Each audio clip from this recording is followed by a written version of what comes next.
Meu nome é Bruno Scarpellini, sou médico, infectologista e epidemiologista e hoje venho falar aqui sobre o retorno às atividades normais dos consultórios médicos e também o retorno do paciente aos consultórios. Obviamente, como em toda epidemia e toda pandemia, qualquer um fica preocupado, extremamente preocupado. Isso aqui é uma foto de uma pintura clássica chamada O Grito, referente à pandemia de tuberculose. E, obviamente, hoje o que nós temos visto nas ruas, em termos de comportamento das pessoas, é um uso indiscriminado de máscaras, muitas vezes corretas, muitas vezes de forma incorreta, e até outros acessórios que a gente vai perceber aqui quando eles são necessários e quem deve utilizar. A maior parte das pessoas que me ligam no dia a dia me pergunta como é que eu devo reabrir? Tem um guia para isso? Tem sim. A Anvisa estabeleceu essa nota técnica aqui de abril de 2020, que é uma orientação para os serviços de saúde, onde ela dá as medidas de prevenção e controle que devem ser adotadas durante a assistência aos casos suspeitos ou confirmados. Está disponível nesse link no portal abaixo. O serviço de saúde, é importante que as pessoas saibam que, em termos de medidas de prevenção e controle, os serviços de saúde ou o serviço de saúde deve garantir que as políticas e as boas práticas internas minimizem a exposição a patógenos respiratórios, incluindo o Covid-19. Dessa forma, as medidas de prevenção e controle devem ser implementadas em todas as etapas do atendimento do paciente, ou seja, durante toda a jornada do paciente no serviço de saúde, desde a sua chegada, triagem, espera, durante toda a assistência prestada, até sua alta transferência ao óbito. Aqui, mais uma vez, destacando o que a gente acabou de mencionar, né? Lembrando que o COVID, ou SARS-CoV-2, ele tem uma transmissão de pessoa a pessoa por meio de gotículas respiratórias e também pelo contato direto com pessoas infectadas ou indireto por meio das mãos, objetos ou superfícies contaminadas. Então, o que a gente pode fazer no consultório médico? Então, é importante que, ao agendar consultas ambulatoriais, ou seja, num contexto de consultório, num contexto de um ambulatório do hospital, você, como médico, ou os outros profissionais de saúde, ou as secretárias, questionem se os pacientes apresentam sintomas de infecção respiratória ou de síndrome gripal. Esses pacientes devem ser orientados, caso seja possível, a adiar a consulta para depois da melhora dos sintomas, o que seria 14 dias depois. Caso o paciente realmente necessite ir ao serviço, não possa adiar, ele deve ser orientado de ir utilizando máscara de tecido ou máscara cirúrgica e permanecer com esta durante a permanência no serviço de saúde. Recentemente, saiu uma lei, uma nota do governo dizendo que os estabelecimentos de saúde têm que fornecer máscaras para os pacientes. Existem alguns colegas adotando 15 minutos de intervalo entre as consultas dos pacientes ou outros até 30 minutos, de tal maneira que você possa higienizar todos os locais que foram utilizados com o paciente anterior e até ventilar o ambiente, caso seja possível. Existem diferentes tipos de proteção. As máscaras de tecido, elas são indicadas para pacientes. Alguns serviços de saúde disponibilizam as máscaras cirúrgicas também para os pacientes. As máscaras N95, elas têm uma capacidade de proteção um pouco maior que as máscaras cirúrgicas de 3 camadas e devem ser utilizadas sempre que o médico for realizar algum procedimento que gere aerossol no paciente, como, por exemplo, intubação ou outros procedimentos desse tipo. Além disso, pode-se adicionar uma proteção extra, que é o Face Shield, que é mais uma barreira física que a gente cria para impedir que gotículas dos pacientes atinjam boca, nariz ou olhos da equipe médica. Uma outra alternativa ao Face Shield é o uso de óculos plásticos de proteção pela equipe médica. No consultório, é importante que a gente faça alertas visuais, como cartazes, placas e pôsteres na entrada desses serviços e também em locais estratégicos, né, com informações sobre os principais sinais e sintomas da Covid, forma correta para a higienização das mãos com água e sabão ou com preparação alcoólica, e também sobre a questão da higiene respiratória e etiqueta da tosse. Acho que vale alertar aqui também sobre como utilizar a máscara e quando utilizar a máscara, bem como sobre a importância do distanciamento de 1 a 2 metros e a importância disso no impacto da transmissão.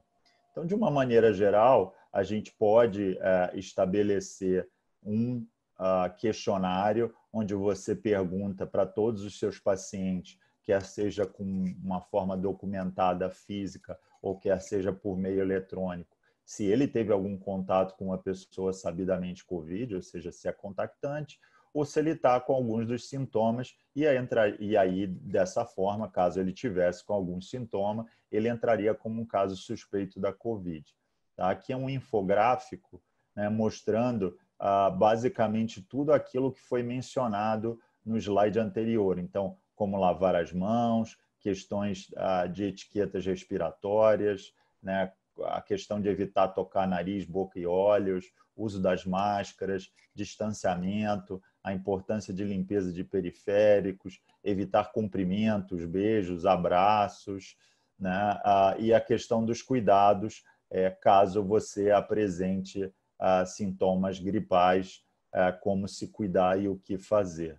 Aqui é um material que foi cedido pela Eurofarma e Academia Médica e está relacionado com uma palestra que eu dei para eles recentemente, onde, em conjunto, eles desenvolveram uma série de materiais mostrando a possibilidade de como mencionar essas questões visuais para os pacientes, ou seja, o que é importante fazer, o que precisa disponibilizar, o que o paciente deve evitar, ou seja, tudo aquilo que vimos no slide anterior está aqui de uma forma bem didática e bem lúdica, para que as pessoas possam entender a importância de manter os ambientes ventilados, a higienização dos locais, distanciamento entre cadeiras, uso e disponibilização de máscaras, correta forma de lavar as mãos, correta maneira de desprezar resíduos. Aqui mais um, falando um pouco o que é o Covid-19, aqui os principais mecanismos de transmissão à direita, aqui mais um sobre os principais mecanismos de proteção e aqui falando sobre a obrigatoriedade de uso de máscaras, que isso já tem decreto de leis em algumas cidades do Brasil, e como que a máscara deve ser utilizada de forma correta, ou seja, cobrindo o nariz inteiro e o queixo, ajustá-la para que não haja vãos nas laterais da máscara, e na hora de colocar ou de tirar, a gente sempre utilizar os elásticos, evitar tocar na parte da frente da máscara, que é a parte infectada. E lembrando também aqui que devemos sempre lavar as mãos antes e após as trocas e as retiradas das máscaras. Aqui também a sinalização visual sobre distanciamento de 1,5 metro, e daqui a pouco a gente vai falar, esse 1,5 metro é o estabelecido pelo Ministério da Saúde, mas daqui a pouco a gente já vai falar sobre essa distância. E aqui também um material sobre como utilizar o álcool gel caso a pessoa tenha um totem dispensador de álcool gel, né, mostrando aonde pisar para a saída de álcool gel.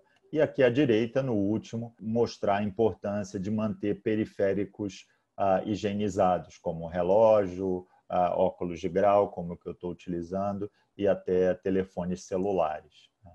Existem alguns materiais extras que você pode ter na sala de limpeza, então ter a disponibilidade de máscara, ter esse distanciamento uma cadeira sim, uma cadeira não para os pacientes, ter uma lata de lixo com tampa e com pedal, ter a disponibilização de uma pia para que a pessoa possa lavar a mão com água e sabão e utilizar papel para poder se secar, ou até mesmo dispenser de álcool gel. Com as secretárias, né? Se você lê as normas da Anvisa, ele sugere apenas o uso de máscaras cirúrgicas e o distanciamento social. O que a gente tem visto na prática é que alguns colegas caminham mais na direção como se tivesse gerando aerossóis, ou seja, algumas secretárias têm, inclusive, utilizado N95, Face Shield ou até essa barreira física acrílica para impedir que as gotículas atinjam as secretárias. Né? Mas, tecnicamente, como ali naquele momento não há geração de aerossol, a gente deveria permanecer com distanciamento de 1,5 m e com uso de máscara cirúrgica de 3 camadas. Quando eu mencionei para vocês 1,5 m, essa publicação que saiu aqui no Lancet, ele mostrou a importância do distanciamento social, uso de máscaras e proteção ocular na transmissão pessoa a pessoa. Foi uma revisão sistemática, uma meta-análise. Lógico, por enquanto a gente não tem evidência forte o suficiente para a gente falar que a gente tem uma evidência alta aqui no nível de evidência, utilizando a metodologia GRADE, mas já mostra que o distanciamento social, quando você tem menos de 1 metro, o risco ou a chance de infecção ou transmissão é de 12,8% de pessoa a pessoa, e quando você aumenta essa distância para 1 metro ou mais, esse risco cai para 2,6%. É interessante quando você lê esse artigo que ele mostra que quanto maior essa distância, ou seja, se aumentar para 1 metro, 1,5 m, 2 metros, 2,5 metros, esse risco continua tendo uma tendência de queda. Aqui a mesma coisa para uso de máscaras. Ele mostra que sem a máscara o risco de transmissão ou de infecção entre pessoas é de 17,4% e com o uso de máscaras isso cai para 3,1%. E a mesma coisa com o Face Shield ou com a proteção ocular, sem o uso do mesmo 16% e com o uso do mesmo isoladamente 5,5%. E ele, na verdade, menciona, inclusive, num artigo, que quando você soma estas 3 intervenções, esses riscos aqui, que estão em azul na coluna da direita, acabam sendo reduzidos de forma expressiva quando você soma as intervenções. Então, é importante que a gente oriente tanto os pacientes quanto acompanhantes e profissionais de saúde e secretárias, né, que evitem tocar olhos, nariz e boca com as mãos não higienizadas, reforçar a necessidade de intensificação de limpeza e desinfecção de objetos, né, principalmente metais, como maçanetas, corrimões ou botões dos elevadores, né, orientar os profissionais de saúde a evitar tocar superfícies próximas ao paciente, como, por exemplo, mobiliário, e aquelas fora do ambiente próximo ao paciente, né? E é sempre importante que a gente tenha as mãos limpas, né? Então, evitar fazer esse toque com luvas ou outros EPIs contaminados. É importante manter o ambiente ventilado, o ar-condicionado com exaustão, que garante as trocas de ar, ou manter as janelas abertas. Existem alguns aparelhos que você pode colocar dentro do seu consultório. São aparelhos pequenos, são mais ou menos do tamanho de um notebook, que você poderia utilizar, e ali ele tem um filtro EPA que ajudaria a fazer essa filtração ainda mais intensa das partículas e eliminar ou restringir o uso de itens compartilhados por pacientes, como canetas, pranchetas e afins. Aqui, basicamente destacando a importância do uso da máscara, a questão do ar-condicionado. Aqui são exemplos, isso não consta na normativa da Anvisa, mas Alguns serviços têm adotado o uso destes aparelhos. Essa é uma empresa brasileira, então ela utiliza um mecanismo que purifica o ar. Tem que olhar sempre com cuidado, porque dependendo do mecanismo, esse sistema de purificação não pode ter, às vezes, pessoas dentro da sala e tem um tempo de espera antes e após o serviço, porque ele expele algumas partículas que, dependendo da concentração, podem ser tóxicas para os seres humanos. E alguns serviços e locais públicos, e acho que isso está muito evidente nos jogos de futebol que a gente tem visto, utilizam esses serviços de desinfecção com essas pessoas aqui utilizando esses EPIs, algumas vezes usando peróxido de hidrogênio ou usando outras substâncias. Mais uma vez, destaco que isso aqui não está contemplado no documento da Anvisa. Dentro do consultório, tem que ter o cuidado com a limpeza e desinfecção de equipamentos e produtos, né, entre pacientes, orientar os profissionais de saúde de apoio a utilizarem a EPI, que é equipamento de proteção individual, né, e tentarem realizar a atividade a menos de 1 metro dos pacientes suspeitos. Isso é um pouco complicado na prática médica, porque quando a gente vai realizar um exame físico, a gente acaba ficando a uma distância menor do que 1 metro do paciente.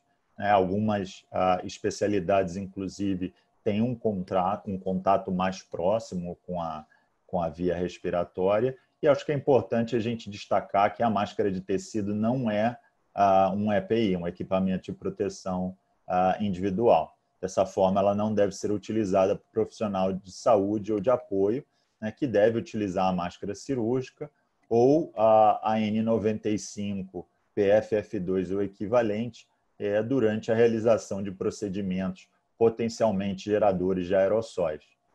Obviamente, os EPIs devem ser imediatamente removidos após a saída do quarto, enfermaria, box ou área de isolamento e, obviamente, tomar todo o cuidado em relação a capote, gorro, óculos e protetor facial e máscara.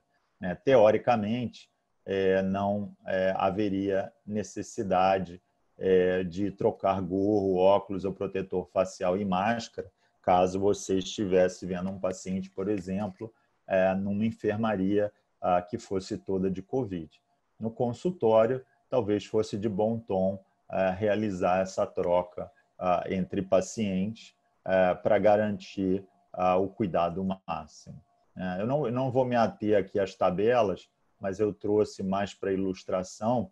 Nesse guia da Anvisa, existem todas as recomendações a serem tomadas em cada etapa do processo. Então, a gente falou de triagem, posteriormente nos consultórios, o que fazer com os profissionais de saúde, com os pacientes com sintomas respiratórios, com os pacientes sem sintomas respiratórios, e com os profissionais de higiene e limpeza, na sala de espera, na recepção do serviço.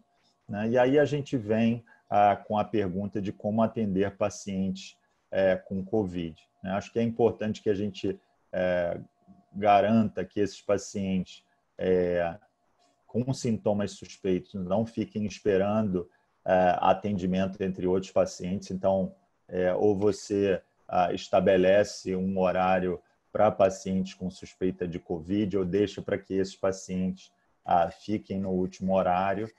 Tem que ter um espaço identificado, separado e bem ventilado, que permita que esses pacientes sintomáticos em espera fiquem afastados, como eu disse, de 1 metro ou mais de cada pessoa e que eles tenham acesso a suprimentos de higiene respiratória ou higiene das mãos.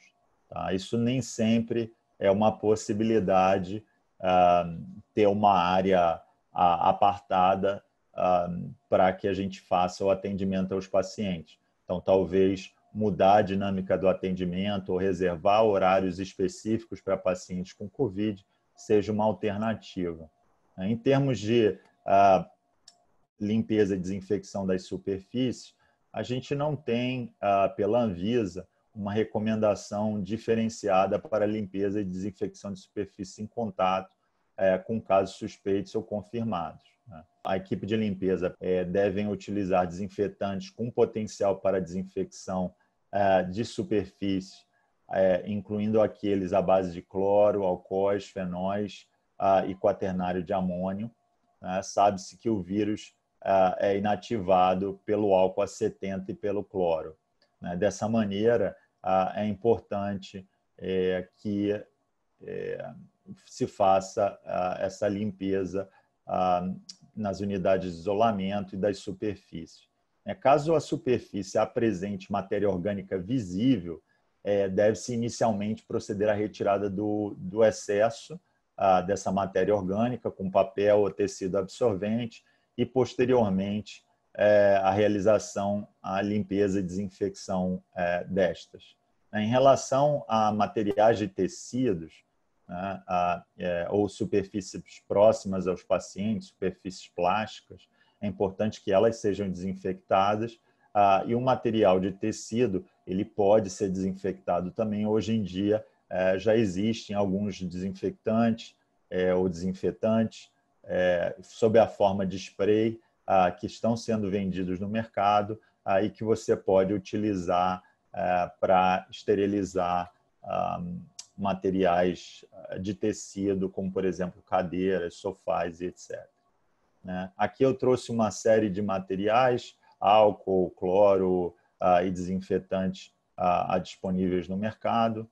E em relação ao processamento de materiais, não existe uma orientação especial quanto ao processamento de equipamentos e produtos para a saúde utilizados na assistência desses pacientes. O que se recomenda é que se siga as determinações previstas na RDC número 15, de 15 de março de 2012, que dispõe sobre os requisitos de boas práticas para o processamento de produtos de saúde. Tá?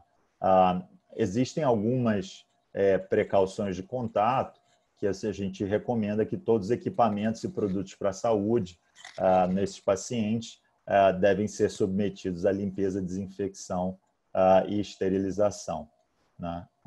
E, obviamente, equipamentos e produtos para a saúde utilizados nesses pacientes devem ser recolhidos e transportados de forma a prevenir a possibilidade de contaminação de pele, mucosas, roupas ou a transferência de micro-organismos para outros pacientes, profissionais ou ambientes.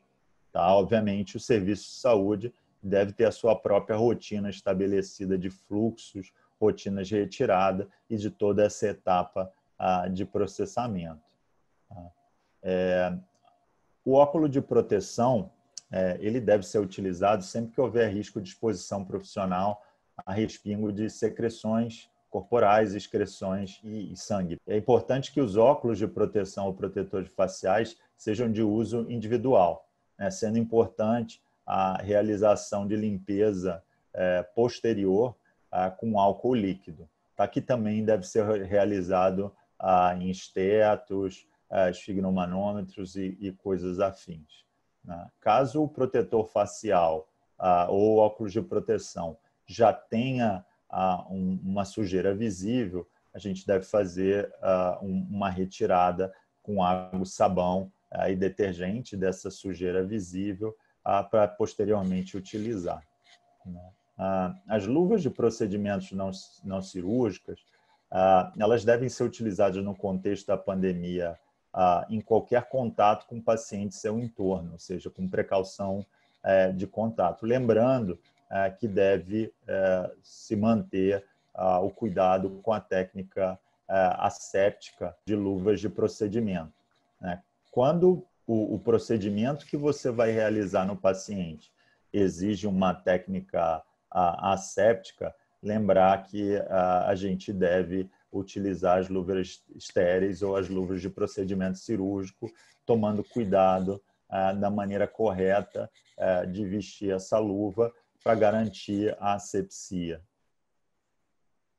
O capote avental ele deve ser utilizado, capote com gramatura mínima de 30 gramas com metro quadrado, né? E o paciente, o profissional, perdão, deve avaliar a necessidade do uso de capote ou avental impermeável com gramatura mínima de 50 gramas por metro quadrado, a depender do quadro clínico do paciente, ou seja, se ele está com vômitos, diarreia, sangramento, etc. Tem que lembrar que o capote e o avental devem ter mangas longas, punho de malha ou elástico e abertura posterior. O gorro está indicado para proteção de cabelos e cabeça dos profissionais em procedimentos que podem gerar aerossóis, deve ser de material descartável e removido após o seu uso. O processamento de roupas, não é preciso adotar um ciclo de lavagem especial para as roupas, podendo ser seguido o mesmo procedimento estabelecido para as roupas provenientes de outros pacientes. É importante que na retirada da roupa suja, deve-se tomar o cuidado de agitar essas roupas na menor quantidade possível durante o manuseio, para que não gere aerossóis também durante esse manuseio. O tratamento de resíduos, ele segue as RDCs da Anvisa, não modifica, lembrando que os resíduos devem ser acondicionados em sacos vermelhos e devem ser substituídos quando atingirem 2/3 de sua capacidade, ou pelo menos uma vez a cada 48 horas, independentemente do volume, identificados pelo símbolo de substância infectante. Os sacos devem estar contidos em recipiente de material lavável, resistente à pontura, ruptura, vazamento e tombamento, com tampa provida de sistema de abertura sem contato manual, ou seja, com pedal e com cantos arredondados. E estes resíduos devem ser tratados antes da disposição final de forma ambientalmente adequada. Eu deixo aqui como conclusão que o mais importante nesse momento, que a gente está nesse momento aí de transição, ou seja, que a gente está vivendo em alguns locais com a diminuição da pandemia, mas ainda sob o risco de novas ondas, que a gente tem que ter empatia e cuidado não só com a equipe de saúde, entre a equipe de saúde, mas entre a equipe de saúde e os pacientes. Se for necessário, até a gente vestir um saco plástico, como está aqui, para a gente dar um abraço, obviamente tomando as devidas medidas para isso. Muito obrigado, sigo à disposição. Olá, tudo bem? Eu sou o Dr. Felipe Delgado, médico urologista do Centro Brasileiro de Urologia. Muito interessante a palestra dada pelo Dr. Bruno, tema super importante na nossa rotina diária, e pude compartilhar de várias modificações que nós tivemos que fazer aqui na nossa clínica para continuar os atendimentos dos nossos pacientes, né? É muito bacana. Eu acho que um desafio que a gente encontra ainda aqui na nossa clínica hoje em dia é em relação aos familiares que acompanham os pacientes na consulta, né? Então, apesar da nossa equipe ser treinada para sempre orientar os pacientes para, se possível, não trazer acompanhantes, ou no máximo um acompanhante, tudo isso, a gente vê que ainda é algo que às vezes escapa um pouco fora do nosso controle aí. Você viu alguma orientação mais em relação a isso, Bruno, essa parte? Não vi, né? Só tem essa orientação da Anvisa. O que eu tenho visto, a maior queixa dos colegas, né? Acho que, primeiro, é uma desinformação, né, em relação a qual é o documento a ser utilizado, né? Então, aqui a gente teve a oportunidade de explicar. Acho que existe uma certa dificuldade, principalmente com as secretárias. Eu até entendo que as pessoas tenham o cuidado de pecar pelo excesso, né? Até porque boa parte hoje dos serviços de saúde não tem uma ventilação adequada, né? Até alguns prédios comerciais hoje as janelas já não abrem mais, né? Que é um mistério para mim, né? E que torna um pouco difícil esses cuidados, né? Outro fato bem interessante também, que pelo menos a gente observou aqui, é como é importante para a clínica a gente adotar todas essas medidas que você passou na aula e para que a gente continue realmente dando atendimento médico para os nossos pacientes, né? Por que eu digo isso? Como urologista, eu vi durante esses meses que passaram da pandemia, pacientes que só compareciam já num estado muito mais avançado de determinadas doenças, quando numa rotina normal eles já teriam procurado a gente antes, né? Então, quer dizer, a questão da imprensa, da pandemia, tudo isso amedrontou um pouco os nossos pacientes e fez com que eles postergassem o atendimento médico, né? Então, eu acho que a divulgação de todas essas medidas é muito importante, até para encorajar os pacientes a retomarem, saber que vão ser atendidos de maneira segura, tudo isso, porque os pacientes também continuam adoecendo sobre as outras patologias, né? Câncer de próstata, câncer de rim, câncer de bexiga, é o meu caso, mas eu tenho certeza que nas outras especialidades eu acho que também deve ter acontecido isso, né? Sim, eu acho que, assim, infelizmente, a gente aprendeu conforme a pandemia aconteceu, né? Eu acho que a gente tem que utilizar esse conhecimento como um aprendizado para a próxima. Essa não vai ser nem a primeira nem a última, né? Já passamos por uma, duas, três, essa é a quarta, né? E provavelmente passaremos por outras, né? Então, acho que hoje a gente conseguiu ter um ganho que é a telemedicina, lógico, em determinadas especialidades como a sua, onde precisa fazer um exame de toque, né, ou uma especialidade ou outra. Eu vou te dar um exemplo, ortopedia, né, que precisa fazer um exame físico mais elaborado, que não pode ficar só dependendo de ressonância, tomografia, né, torna um pouco mais difícil. Mas é importante até que tenha esse canal de abertura entre os colegas médicos e os pacientes para que facilite, até para o médico entender, não, realmente é grave, você precisa ir lá no consultório, ou não é grave, vamos observar, ou seja, que haja aí um meio termo entre o tudo e o nada, né? A gente observou isso em diferentes especialidades, né? A minha especialidade é uma especialidade muito aguda, né? É uma especialidade como infectologista que eu consigo utilizar bem os recursos de medicina diagnóstica em conjunto, por exemplo, com um outro colega médico, caso eu não possa vê-lo, para tomar a decisão mais adequada, né? Mas, e os pacientes crônicos acabam não tendo tanta emergência, como, por exemplo, um paciente soropositivo que esteja de longa data. Mas me preocupa muito as doenças oncológicas, né? Já existem alguns dados mostrando alteração de sobrevida, alteração de tempo de diagnóstico, né? E eu acho que esses dados vão acontecer cada vez mais. E é muito ruim também, né, Felipe? Porque é ruim para o paciente e é ruim para o médico que depois acaba tendo burnout, porque esses pacientes estão todos represados, em algum momento eles vão chegar todos juntos e vão chegar todos juntos potencialmente mais grave.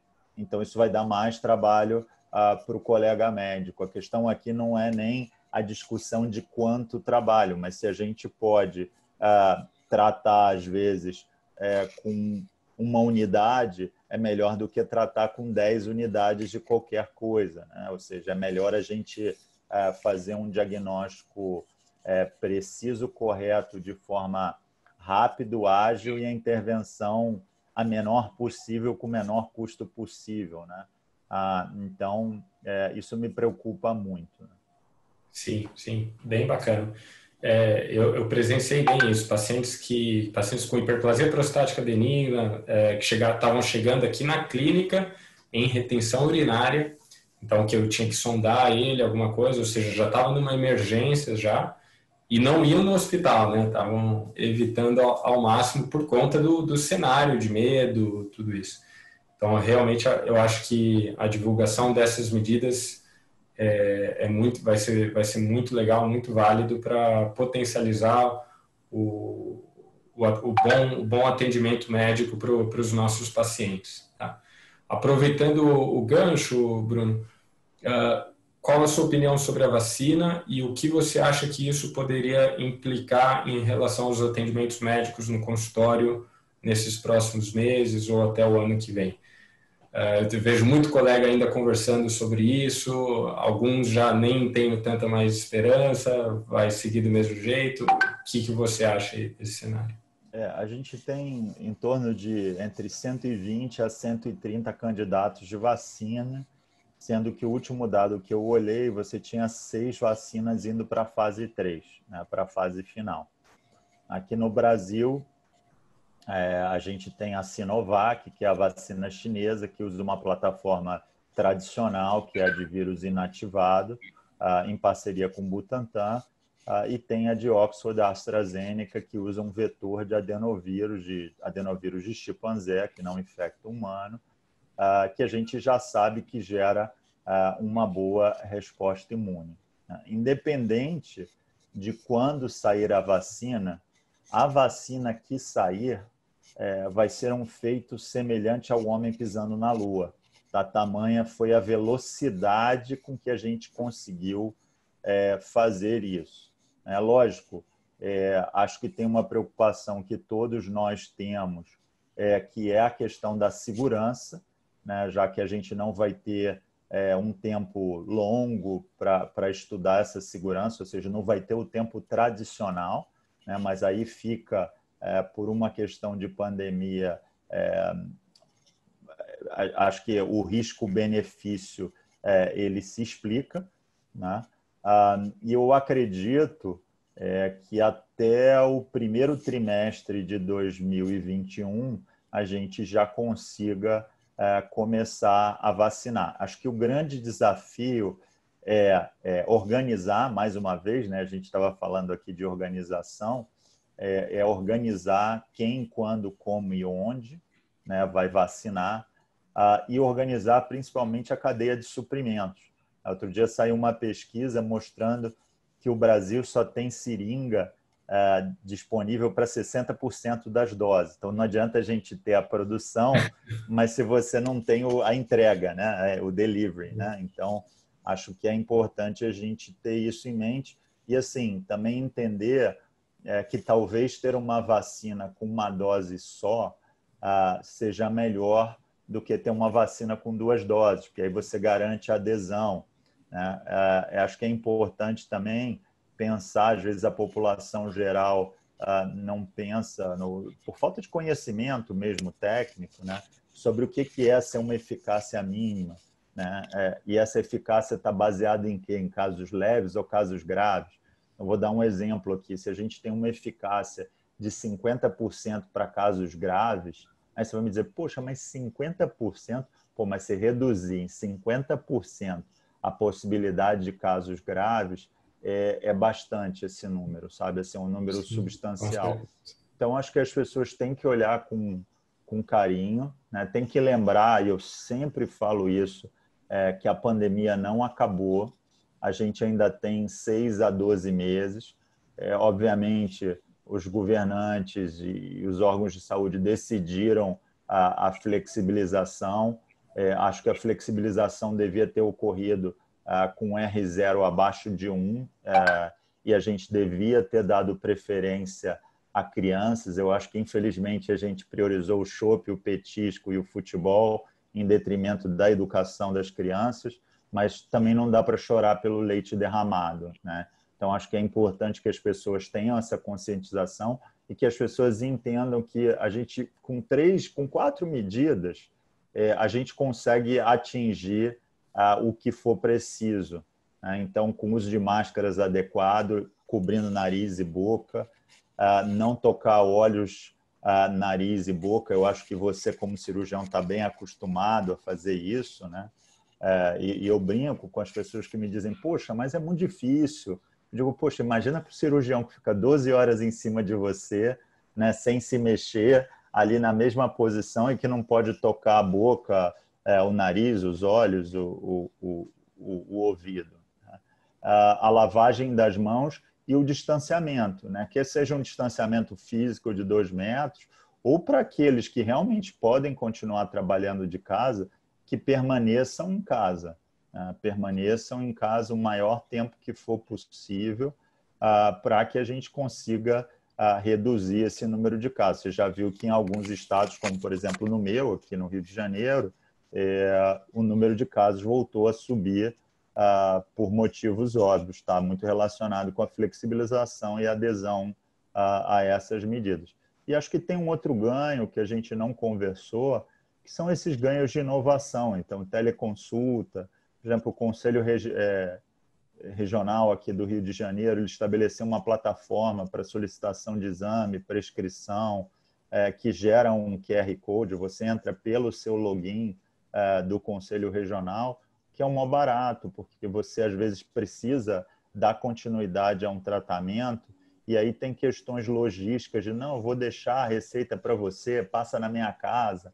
Então, coisas assim que essas questões resolvem. A única coisa que eu achei que acho que a gente pode, para uma próxima, melhorar são as questões de medicações de alto custo. Por exemplo, com prescrição de antirretrovirais para HIV, eu preciso fazer a receita física, né? Então, por que não usar uma assinatura eletrônica de um PDF ou de uma série desses sistemas que hoje em dia existem para a gente facilitar a vida do paciente, né? E assim, acima de tudo, lembrar que a gente já chegou na metade do caminho, né? A gente está na metade, falta só a outra metade agora até a gente se livrar disso tudo. E eu acho que é ter calma, paciência e persistência. Perfeito, perfeito. Eu acho que esse ganho na tecnologia realmente foi muito importante. Eu acho que avançamos alguns anos aí, talvez, no ganho da tecnologia integrada à saúde, né? Bruno, acho que obrigado. Sua exposição foi excelente, foi muito boa. Eu fico à disposição também e queria agradecer pela oportunidade. Obrigado a você, foi um prazer. Também me continuo aqui à disposição. E muito bacana a oportunidade de a gente estar discutindo aqui a praticidade dessa normativa da Anvisa no dia a dia.